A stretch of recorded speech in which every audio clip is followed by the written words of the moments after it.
Good morning student. मैं Sarvesh Sharma, lecturer Maharaja Agrasen TT college नगर। Online class में आपका स्वागत है। जैसा कि आपको बताया कि कल की वीडियो में आपको मैंने आगमन विधि के बारे में बताया था, इसकी परिभाषाएं बताई थी, क्या होती है ये विधि। और खास तौर से देखिए, गणित शिक्षण में ये बहुत ही महत्वपूर्ण विधि है। होता क्या इसमें, जैसे कि आपको थोड़ा सा इसका रिवाइज करा देता हूँ। आज मैं चाह रहा था इस रिलेटेड कुछ एग्जाम्पल दिए जाए, जिससे आपको बिल्कुल टॉपिक क्लियर हो जाए कि आगमन विधि में अध्यापक क्या करता है, बच्चों के सामने अनेक प्रकार के उदाहरण प्रस्तुत करता है। उदाहरणों के आधार पर बालक स्वयं ही निष्कर्ष निकाल के एक नियम की ओर बढ़ता है। ठीक है ना। तो ये होता है, प्रोसेस भी बता दी थी, इसकी स्टेप्स भी बताए थे। उसमें सबसे पहले था उदाहरण, सबसे पहले उदाहरण दिए जाते हैं, उसके बाद फिर निरीक्षण किया जाता है। दूसरा स्टेप बताया था निरीक्षण। तीसरा बताया था नियमीकरण, जनरलाइजेशन, सामान्यीकरण भी बोल सकते हैं। ठीक है ना। और जो फोर्थ स्टेप है वो है इसका इसमें लास्ट में आ जाता है परीक्षण। सॉरी, चौथा स्टेप हो जाता है परीक्षण। लास्ट में क्या किया जाता है कि जो भी जांच की गई, जो भी नियम निकाले गए हैं, उसकी सत्यता की जांच की जाती है। तो बच्चों, आज मैं आपके लिए मैथमेटिक्स में इसको कैसे हम अप्लाई करते हैं वो बताने के लिए आपको यहाँ पर ऑनलाइन क्लास में उपस्थित हुआ हूँ। ठीक है। तो देखिए,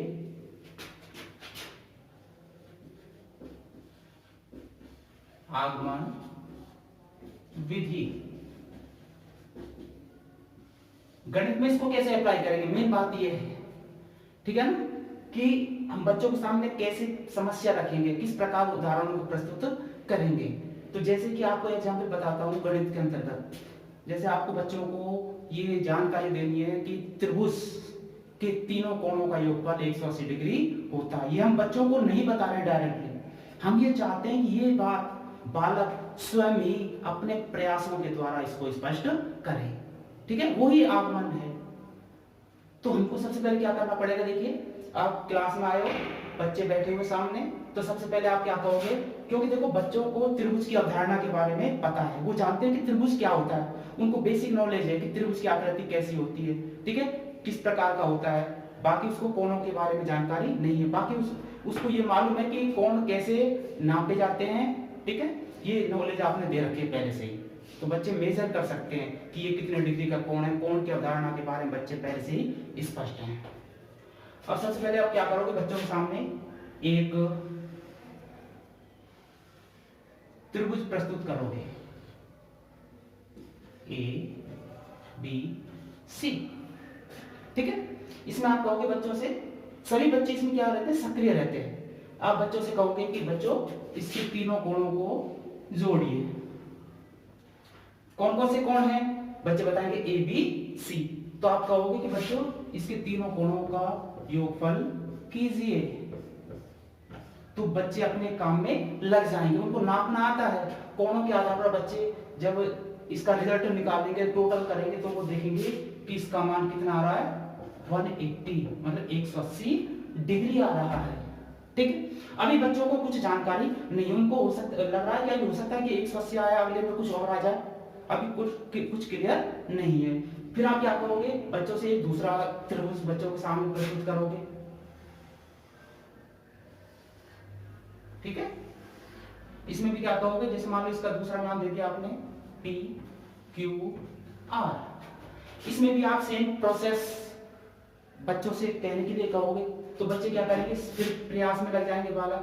तो कोण पी प्लस कोण क्यू प्लस कोण आर बराबर 180 डिग्री। अब बच्चों को लगा कि पहले भी 180 आया था, अब भी 180 डिग्री इनका योगफल आया है।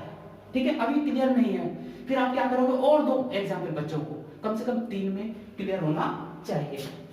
इसके बाद आप एक तीसरा त्रिभुज दे दोगे बच्चों के सामने और कहोगे कि देखिए ये एक त्रिभुज है। ठीक है, एक्स वाई एंड जेड। इसमें भी क्या कहोगे आप, कौन कौन से कोण है, बालक बताएंगे, एक्स वाई एंड जेड। 3 कोण है। फिर आप क्या कहोगे कि बालकों से भी सेम प्रक्रिया को दोहराइए, प्रोसेस कीजिए कि अब भी आप क्या करो, तीनों कोणों को जोड़ो। तो बालक करेंगे कोण x प्लस कोण y प्लस कोण z is equal to 180 degree.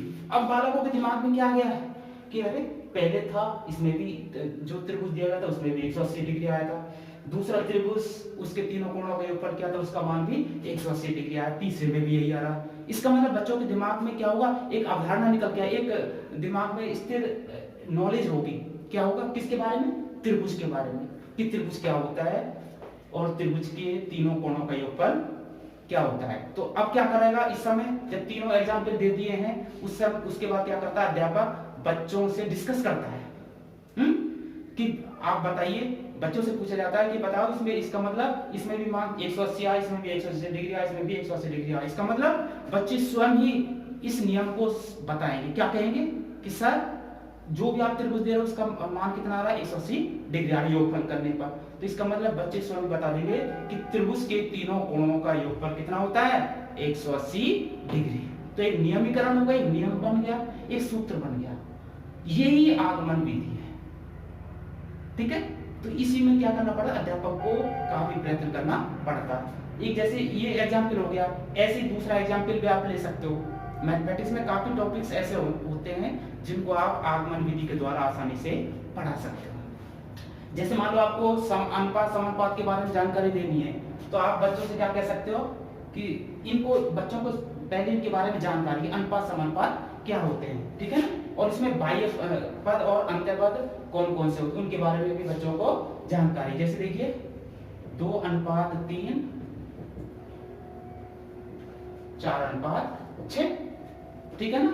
इसके बाद क्या होगा कि आप क्या कहोगे बच्चों से, बच्चों इसके बाह्य पद कितने हैं, तो बालक बताएंगे बाह्य पद कौन कौन से, 2 और 6, और पूछोगे कि मध्य पद कौन कौन से हैं, तो बताएंगे 3 और 4। तो आप क्या कहोगे कि बच्चों बाह्य पदों का गुणनफल करो, है ना। तो बालक क्या करेंगे, 2 को कितने से गुणा कर देंगे, 6 से, कितना आ गया 12। अब कहोगे कि मध्य पदों को गुणनफल करो, मध्य पदों का गुणनफल, ठीक है। तो मध्य पदों का गुणनफल कितना हो जाएगा, 3 × 4, ये कितना आ गया 12। उनको एक चीज निकल के आई है कि दोनों का मान अभी क्लियर नहीं हुआ है कि इसका भी मान 12, इसका भी 12। अब आप एक दूसरा एग्जाम्पल दे दोगे बच्चों के सामने कि जैसे कि 3:5,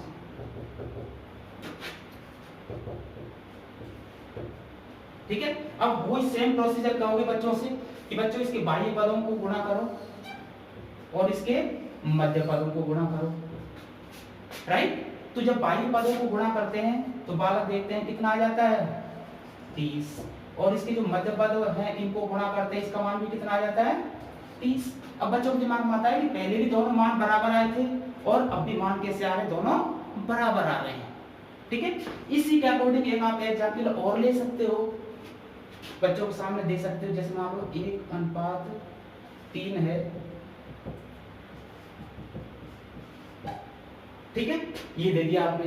अब बच्चों से फिर वही प्रक्रिया दोहराने के लिए कहोगे, इसमें बालक से क्या कहोगे, इसके बाह्य पदों को गुणा करो और इसके मध्य पदों को भी आपस में गुणा करो। जब बाह्य पदों को गुणा किया जाएगा तो उसका रिजल्ट आता है कितना 15, और जब मध्य पदों को गुणा किया जाता है तो उसका मान कितना आता है, इसका मान भी कितना आ जाता है, दोनों का बराबर आ जाता है। अब देखिए बच्चों के दिमाग में अब क्लियर होने लगा है क्या कि इन दोनों में बाह्य पदों को गुणा किया था तब दोनों के मान बराबर आए थे। दूसरे एग्जाम्पल में भी ऐसा ही आया था, दोनों मान कैसे आए थे, बराबर।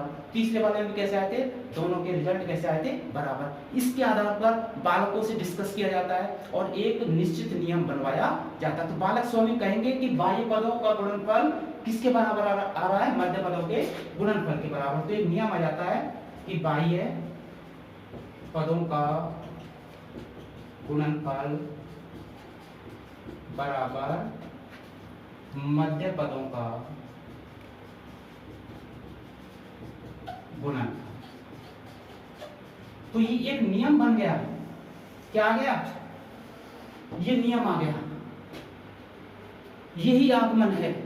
हम बच्चों को क्या करते हैं, डायरेक्ट फॉर्मूला ने बता के बच्चों से ही सूत्र निकलवाते हैं। तो यही आगमन विधि होती है। तो मैंने आपको बता दिया है कि मैथमेटिक्स में इसका उपयोग किस प्रकार किया जाता है। काफी सारे टॉपिक्स हैं जिसको आप इस विधि के द्वारा आसानी से बच्चों को क्लियर करवा सकते हो। तो आगमन विधि में आज बस इतना ही, और इसी तरीके से आगे आप अटेंड रहिए इसमें ऑनलाइन क्लासों में। धन्यवाद।